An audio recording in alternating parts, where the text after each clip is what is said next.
Hello everyone, இன்றைக்கி நம்ம பார்க்க போகிறது திருவண்ணாமலை டெம்பிள் விலாக். நாங்களும் ரொம்ப நாளாக திருவண்ணாமலை போகணும்னு பிளான் பண்ணிட்டே இருந்தாங்க. கடைசியாக செப்டம்பர் 16 தான் அதுக்கான டைம் வந்துச்சு. மார்னிங் ஏர்லியாக கிளம்பலான்னு பிளான் பண்ணி அட்லாஸ்ட் பெங்களூர்லேருந்து கிளம்பி மதியானம் 1 மணி ஆயிடுச்சு. கிருஷ்ணகிரியில் அப்படியே லஞ்ச் முடிச்சுட்டு அங்கேருந்து திரும்ப ஜேர்னி ஸ்டார்ட் பண்ணோம். அங்கே போய் ரீச் ஆகிறதுக்கு 5 o'clock ஆயிடுச்சு. எங்கேயும் ஸ்டாப் பண்ணாமல் போனீங்கன்னா பெங்களூர் டு திருவண்ணாமலை காரில் 4 hours போயிடலாம். அதே பஸ்ஸில் போனீங்கன்னா 5 hours ஆகும். Bangalore to Tiruvannamalai frequent and direct பஸ்ஸஸும் கூட இருக்குது. பௌர்ணமி அப்புறம் வீக்கெண்ட் இல்லை ஏதாச்சும் விசேஷ நாட்களில் ரொம்ப கூட்டமாக இருக்கும். அந்த டைமில் சாமிக்கிட்ட தரிசனம் பண்ண கூட விட மாட்டாங்கன்னு சொல்கிறாங்க. நாங்கள் வீக் டேஸ் போனதுனால அவ்வளோ கூட்டம் இல்லை. கோவில் பக்கத்துலேயே காரும் பார்க் பண்ணிட்டோம். திருவண்ணாமலை டெம்பிள் பார்த்திங்கன்னா ரொம்ப பெரிய கோயில், சுமார் 25 ஏக்கர் பரப்பளவில் இருக்கும். நாங்கள் திருமஞ்சன கோபுரம் வழியாக உள்ளே போனோம். தரிசனம் முடிச்சுட்டு வெளியே வர 45 minutes ஆயிடுச்சு.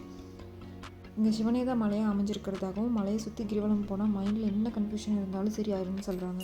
கிரிவலம் மொத்தமாக 14 kilometers. பேபிஸ் வச்சுட்டு நாங்கள் பிளான் பண்ண முடியல. அதனால் நாங்கள் டேரெக்டாக தரிசனம் மட்டும் முடிச்சுட்டு வெளியே வந்துட்டோம். இன்கேஸ் நீங்கள் கிரிவலம் போனால் அஷ்டலிங்கங்களையும் தரிசனம் பண்ணலாம். இந்த கோவில் ஆர்கிடெக்சர் அவ்வளோ அழகாக இருக்கும்.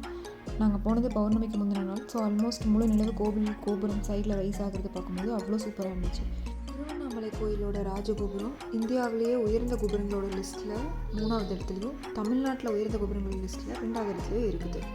தரிசனம் முடிச்சுட்டு 7 மணிக்கு அங்கேருந்து கிளம்புனோம். திரும்ப டின்னருக்கு கிருஷ்ணகிரியே வந்துட்டோம். சாப்பிட்டு முடிச்சுட்டு பெங்களூர் வரும்போது நைட் 11:30 ஆயிடுச்சுங்க. ஸோ இதுதான் எங்களோட 1 day trip from Bangalore to Tiruvannamalai. இந்த வீடியோ பார்க்குற யாரெல்லாம் ஆல்ரெடி திருவண்ணாமலை போயிருக்கீங்க அப்படிங்கிறத கமெண்ட்ஸில் சொல்லுங்கள். மறக்காமல் நம்ம சேனலுக்கு சப்ஸ்கிரைப் பண்ணுங்கள்.